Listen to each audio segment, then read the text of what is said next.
in the world of music where trends come and go and artists come and go and styles change, I think the one thing that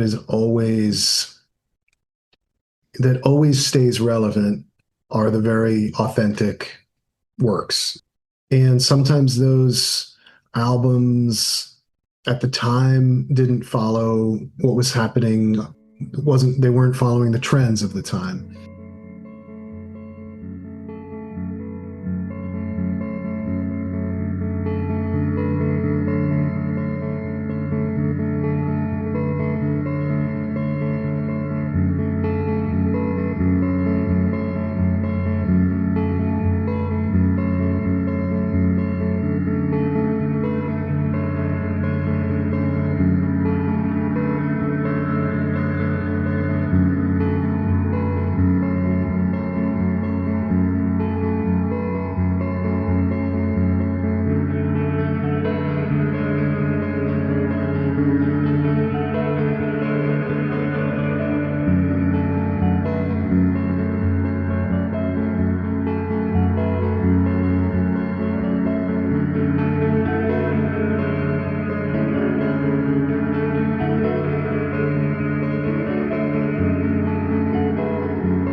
Welcome to the Dreams of Consciousness podcast. If you'd be so kind, would you mind introducing yourself? I am Jon DeRosa from Aarktica. So welcome back to the podcast, John, and welcome to the Four Timers Club. You are one of the few, maybe the only other guest besides my friend Rick, who's been on the podcast 4 times. We first spoke in 2019 about your album Mariación. We also spoke about the album you did with Sam Rosenthal for Black Tape for a Blue Girl. And the last time you were on the podcast was in 2022 to speak about the album We Will Find the Light. Do you want to catch everyone up on what you've been up to since 2022? Sure, if I can remember. The years seem to be kind of like a blur right now. But I guess the most significant things that come to mind would be that Aarktica has released 2 new albums in that time. Actually, 3. Let's think about this. We released a record called Peons on Project Records, which was kind of a collaborative effort with the wonderful cellist Henrik Meyercord, who's from Sweden. He also plays with Black Tape for Blue Girl. And so we released a record together that was on project called Peons. And that was 2023, I think. Project Records also reissued the Aarktica album Morning One, which had been out of print. Since it came out in 2001, it wasn't even on streaming. So we did a bit of an expanded edition of Morning One and remastered it as well. So we released that. And then this past year, Aarktica released the 25th anniversary remastered edition of No Solace in Sleep, which was the debut album. And I'm sure we'll talk a little bit more about that. And I also released the new Aarktica album, which is called Ecstatic Lightsongs. So that was all this year. So it's been a busy time. So, the last time you were on, we discussed how your music has evolved from those early Aarktica releases, which were much more in the ambient world, to the past few releases, which are much more almost in like a post rock or a much more structured, kind of recognizably, rock format in terms of like vocals and choruses and things like that. In revisiting No Solace, what were your feelings? How did you feel about that early material? So No Solace in Sleep has always been kind of an important record for me. It's a special record and one that I always felt really kind of withstood the test of time. It sort of it's not something it wasn't an album I revisited often, but whenever I did, it still kind of struck a chord in me. And it was also the album that seemed to be the most significant for a lot of the folks who have been with Aarktica from the very beginning. It's by far the most streamed of the Aarktica albums in the catalog. And I'm pretty sure it's sold the most physical copies as well on CD. And I think that as I knew the 25th anniversary was approaching, I was thinking about what I can do to kind of give it another, just to reintroduce it to a new audience, to give it like a facelift and bring it back into the conversation. And I came up with the idea of having it remastered by Taylor Dupree, who's a wonderful ambient experimental artist in his own regard, but also someone I work with for most of my mastering needs. I felt that Taylor could take the original 4-track cassette masters, basically, and retain the spirit of that recording, the spirit, I guess, by not making it too polished, but basically bringing out the best of it. And I also felt that it deserved a vinyl release and basically decided to do a Kickstarter to fund a double LP version of the record. And what was very inspiring is that I set the goal, and within 3 days, we met it.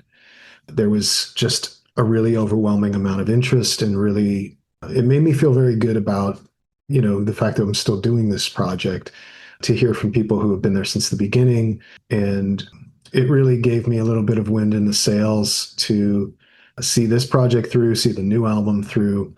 And overall, it gave me a little bit of a new perspective on my own work. When you say you wanted to give No Solace a facelift, what is it sonically that you feel was lacking in the original recording that you wanted Taylor to bring to the new one? It's funny. I mean, it's hard to say. It's hard to say exactly what I was thinking in the time because I wasn't sure. Like I said, I recorded No Solace in Sleep on a 4-track cassette recorder, and there's a certain charm that came with that. I think that was a big reason that album was so resonant for people. It was, recorded in a very small way, but with such a raw emotion that there was just something about that alchemy, something about that chemistry that was very poignant for, it captured a moment for me. And I think that it translated very well. from a sonic perspective, I felt that there were issues with the phase on some songs. I felt like there was really a lack of low end in certain songs that it could have benefited from. There were certain things we did in the original like mix, when we were futzing around and didn't quite know what I was doing, that I felt added to the charm. But 25 years later, as we were used to a different tenor of music, a different tenor of quality, it made me start to think, well, is there a way to kind of keep the soul of this album and keep it emotional, keep it raw, and keep it meaningful, but make some sonic adjustments so this is more pleasing and maybe hits a little harder than even the original. And thankfully, it seems like that worked out pretty well. The response was overwhelmingly positive in terms of how it sounded on the remaster. You mentioned that No Solace is your most streamed album. Do you feel like there's something timeless about this music? Do you feel like this is impervious to whatever cycles other styles of music go through? I think that there's the thing that has the most lasting, in the world of music where trends come and go and, artists come and go and styles change. I think the one thing that always stays relevant are the very authentic works. And sometimes those albums at the time didn't follow what was happening, they weren't following the trends of the time. And it's sort of like they age. Age, I guess, maybe adds a little bit to their mystique, or the perspective that time provides adds a little bit of an added element. And I think that that's the case with No Solace in Sleep. There's a backstory to it. There's I think that ambient music in general has become like extremely, I don't want to say mainstream, but it's become extremely more visible and more popular than it ever has been in my memory. And so, you have this album that was this like sort of ambient indie post-rock hybrid at the time when there was only a handful of bands doing that. And the younger audience now is sort of, I think, getting quite hip to that type of sound. And so yeah, I guess that's my long and rambling answer to that. Sure. Sometimes when I hear songs that I wrote or recorded, back in the 90s or early 2000s, I suddenly face to face with the version of myself that existed back then. Do you know what I mean? Yeah. When you revisited No Solace, were you reminded of your younger self? And if you could give that person some advice in terms of this recording, this album, what would you tell them? Well, it certainly did bring me back because, the whole story behind No Solace in Sleep was that I recorded it after I lost my hearing in my right ear and went deaf in my right ear.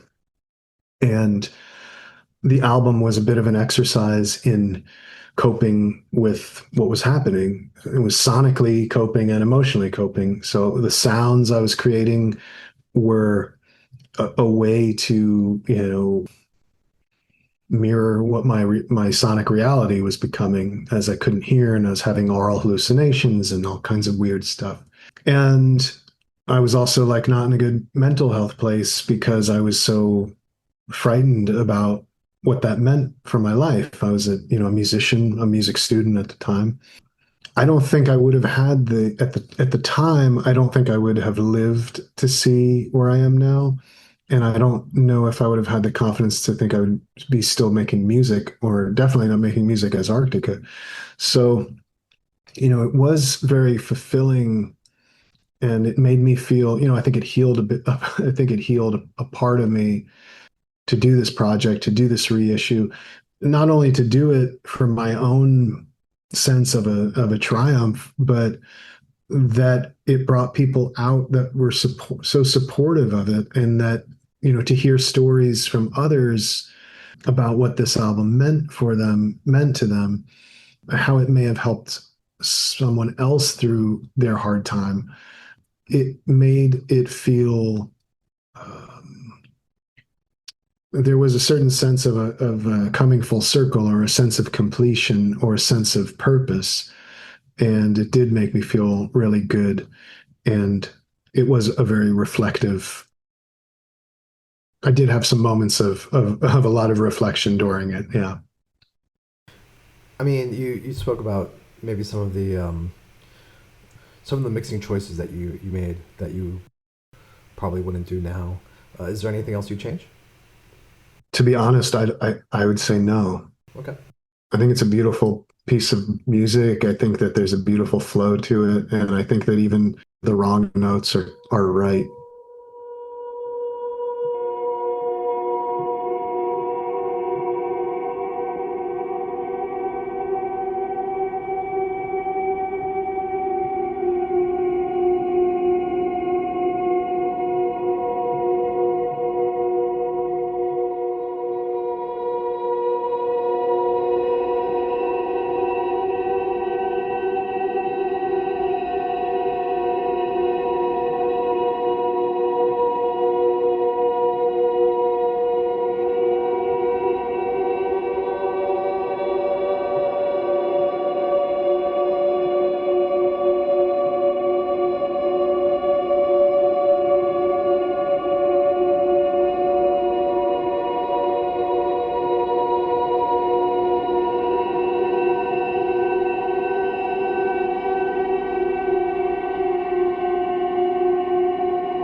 So, as you mentioned, you also released a new Aarktica album called Ecstatic Lightsongs in October through your own label, Hanak Pacha Records.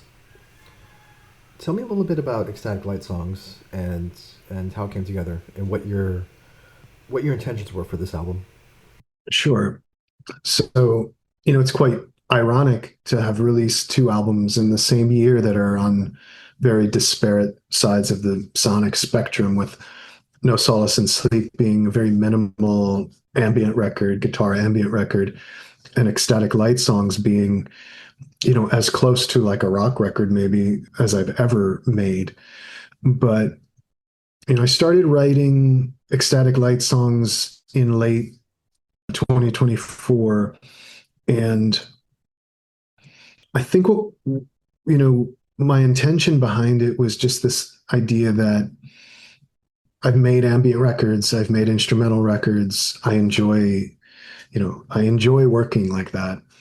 But the music that has really carried me and the music I listen to on a day-to-day basis is quite different than that. And I started to think, how would it feel to make an album that was a little bit more directly influenced by some of those artists that I carry with me in my heart, the artists that I listen to more regularly. Some of those artists that come to mind are like Talk Talk, Echo and the Bunnymen, Hood, Durruti Column, Chameleons, Felt. And, I was thinking, like, how can I take elements of these artists that I love so much and kind of make them my own, put my own soul and spirit into the songs. The first thing that I realized was that this needed to be a very rhythmic album, and drums are not something that have really appeared on Aarktica Records hardly ever. And I realized that I really needed those rhythms to start even writing the songs, because the rhythm I envisioned carrying the narrative, carrying the soul, carrying the music. So I reached out to a friend of mine, Mike Pride, who's one of the greatest drummers. He lives in New York. He's a jazz guy who's done just about everything. And he was in Aarktica in the like 2000s era, Bleeding Light album, Matchless Years. And I explained what I was looking for. And we just started collaborating on rhythms. And he was sending me beats and variations and things. And that was the seed of Ecstatic Light Songs. I started writing around his rhythms. It was the first time I'd ever done that on an Aarktica record. So it was kind of an interesting experience. And as you probably know, if you approach something differently, you may end up with a different result. And that's pretty much what happened. As I started writing the songs and forming them and adding layers, and I started to a picture started to become clearer in terms of what this was becoming. And I had a lot of help from my friend Louis Peskov, who was the producer. He produced We Will Find the Light. He and I have worked together for a while, and I just love working with him. He has great ideas. He knows his equipment. He knows how to get great sounds, and we had a great time making the album. Are the drum tracks that we hear on the album, are those the original ones that Mike sent you? The original recordings? Yeah, some of them are, and some of them we replaced.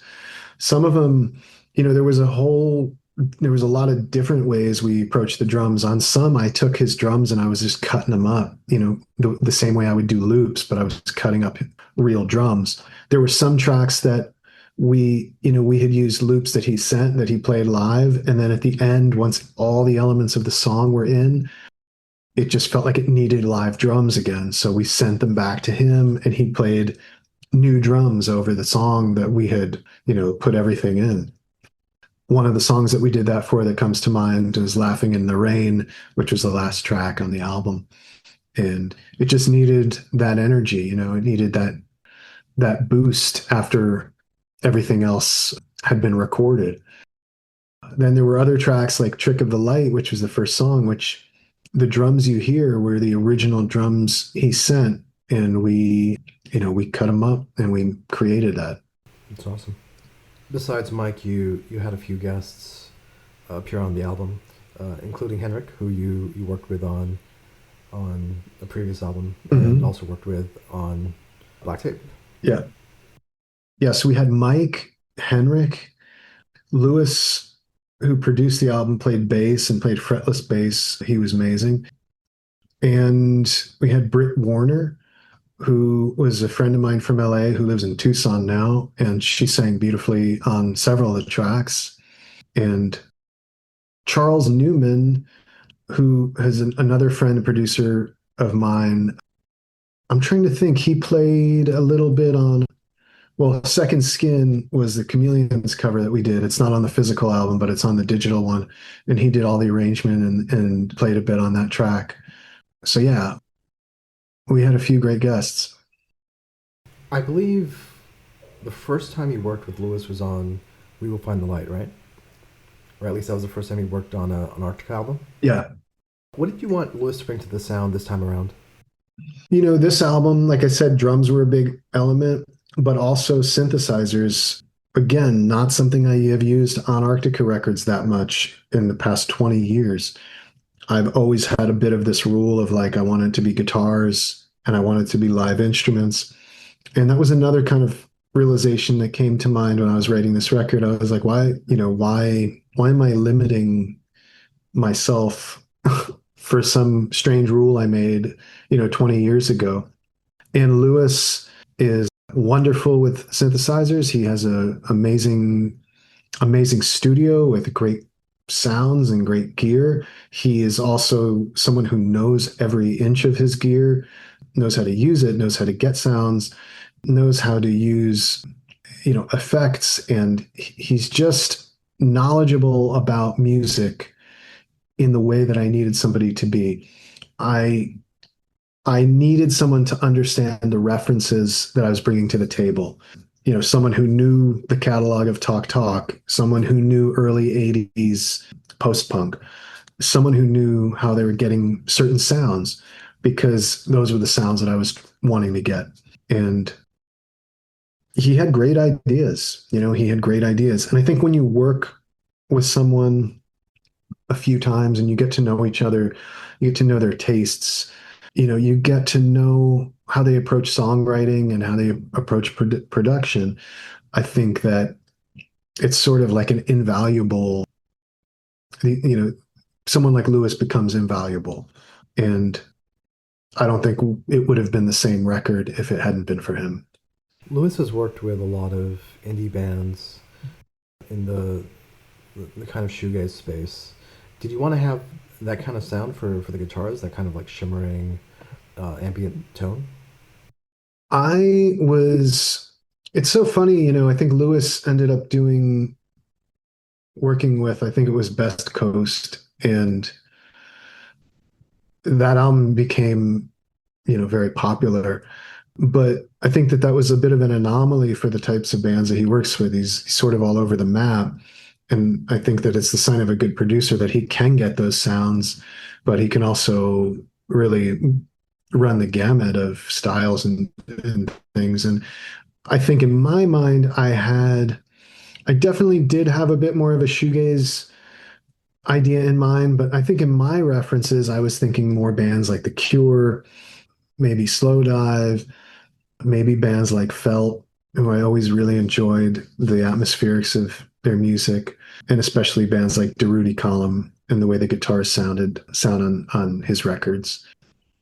And once again, you worked with Taylor Dupree for the mastering, right? Yeah, Taylor did the master on Ecstatic Lightsongs. Do you want to say anything about his role in terms of mastering? Was it just natural to send this to him again? Yeah, again, it's the same with, it's the same with, I think I just am like a loyalist and I find people that I like. I find people that listen. I find people that are amazing at their job and I stick with them. And, I think Taylor's done amazing work. Taylor's music runs to be Taylor's music that he creates is a bit more on the experimental side, ambient minimalist. And so I wasn't expecting him to master this album in the way that he might master his own work, but I knew that he would understand what I was doing. And I'll say this, that, mastering it's a subtle type of process. And if you deliver a really well recorded record, which I believe we did, it's still significant, it's still important, but I don't know how much it changes the actual tenor of the music. You almost want the mastering to be invisible. Right. Yeah. You want mastering to make it, to give it a lift, to give it a spirit that is almost undetectable. And I think that that's what he did.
releasing, or you did release Ecstatic Lightsongs through your own label, Pacha Records.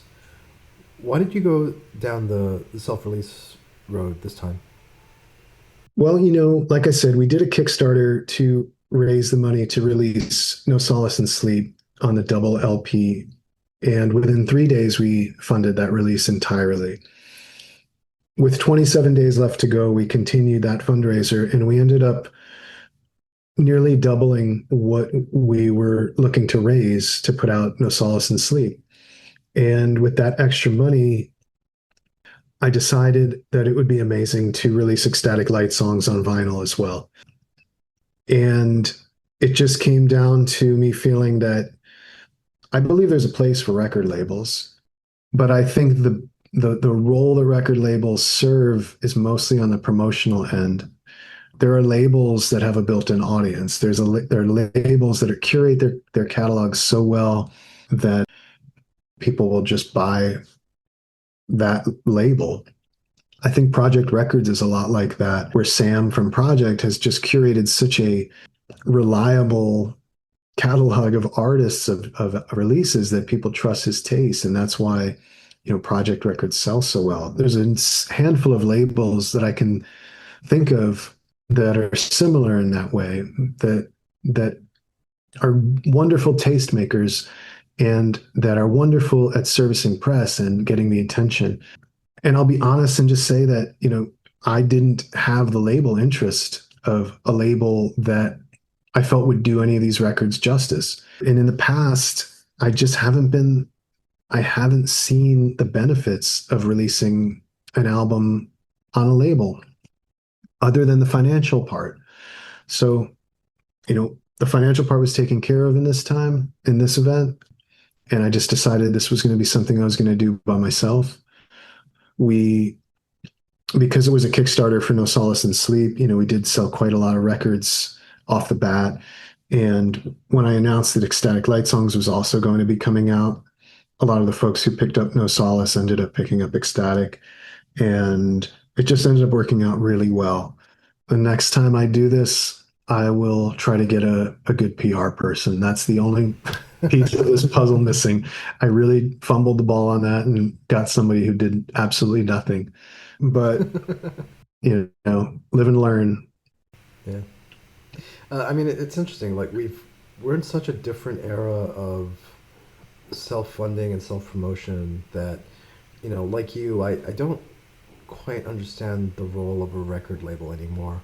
I think there is a point where once you reach a certain level of popularity that it becomes impossible for, one person or even a band to handle all the orders for like t-shirts and CDs and stuff like that.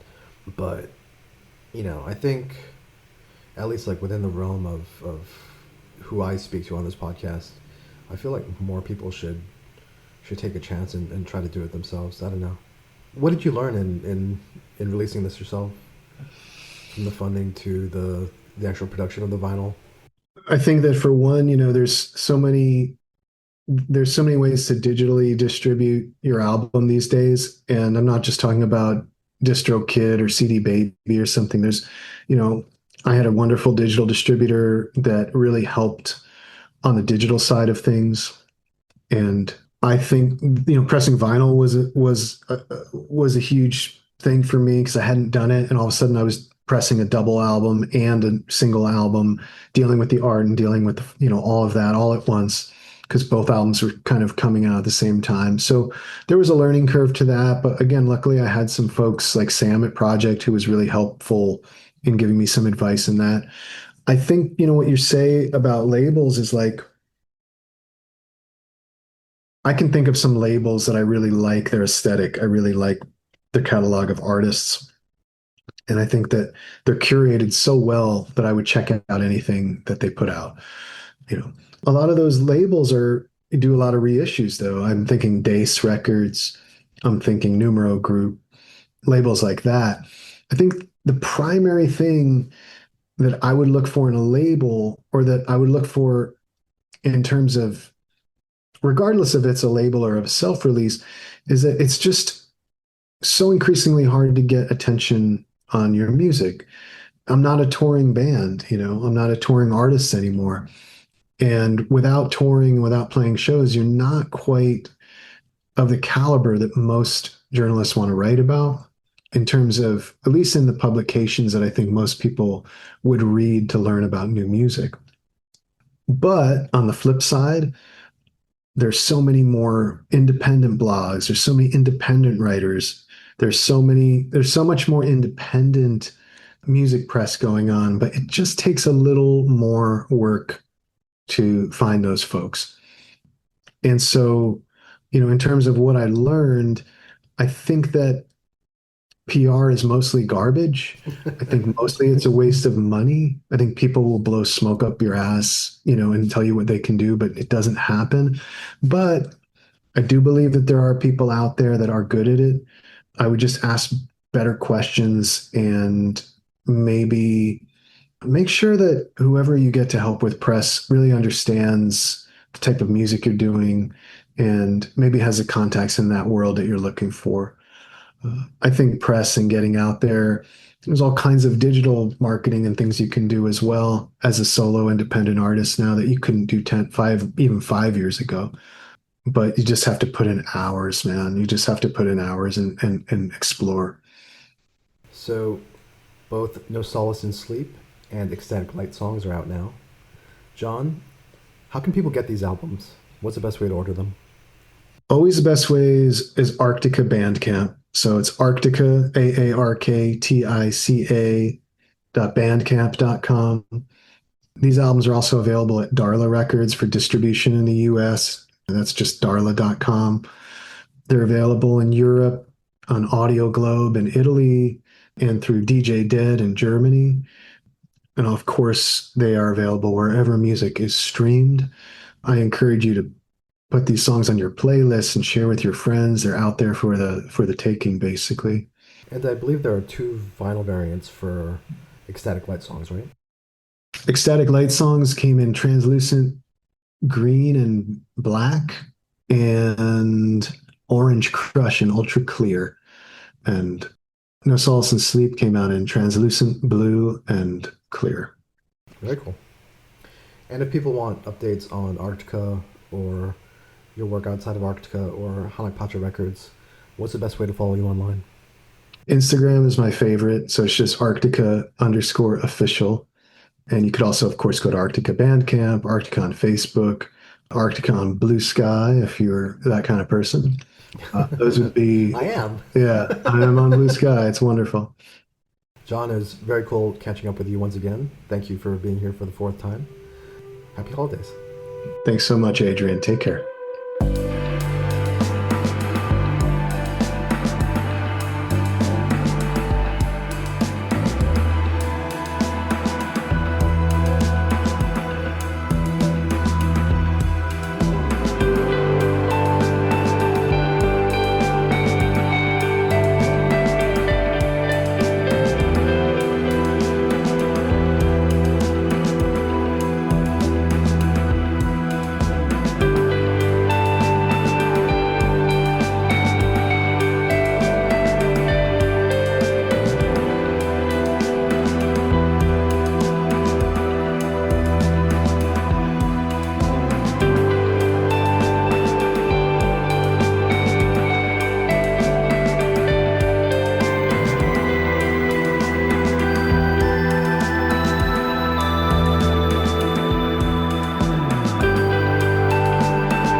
a trick of the light, just a trick of the light.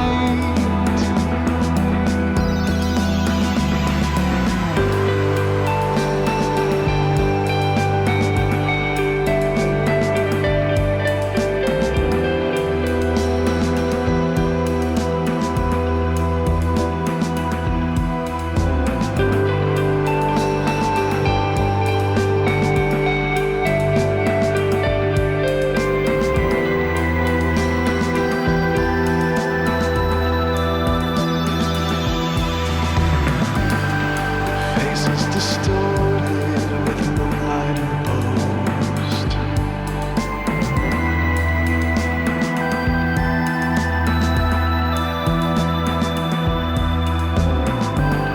Cigarette burn slow, dancing alone.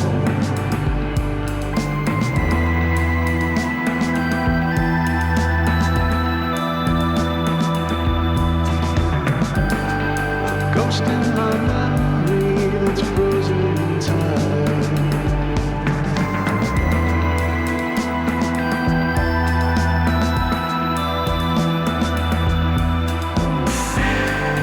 All that is left, it's all that is mine.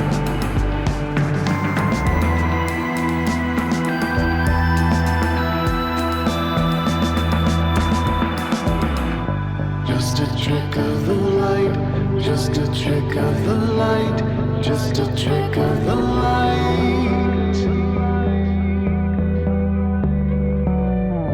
Just a trick of the light, just a trick of the light, just a trick of the light. Just